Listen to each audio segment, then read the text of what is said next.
Hello các tình yêu, hôm nay mình dán phim cách nhiệt cho LinkedIn. Cô 06 nè ha ha. Sau khi dán phim hai bên sườn, bây giờ sẽ tới công đoạn tụi xoay phim kính lái. Kỹ thuật xoay phim đóng vai trò rất quan trọng giúp phim ôm sát bề mặt kính lái, để loại bỏ nếp gấp và hạn chế bốt khí, mang lại độ thẩm mỹ cao nhất.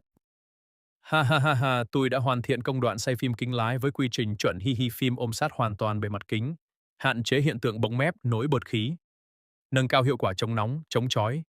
Với khí hậu nắng nóng hiện nay, một bộ phim cách nhiệt chất lượng kết hợp kỹ thuật thi công chuẩn sẽ giúp khoang xe mát mẻ và dễ chịu hơn trong mọi hành trình. Liên hệ ngay nhé, ha ha ha ha.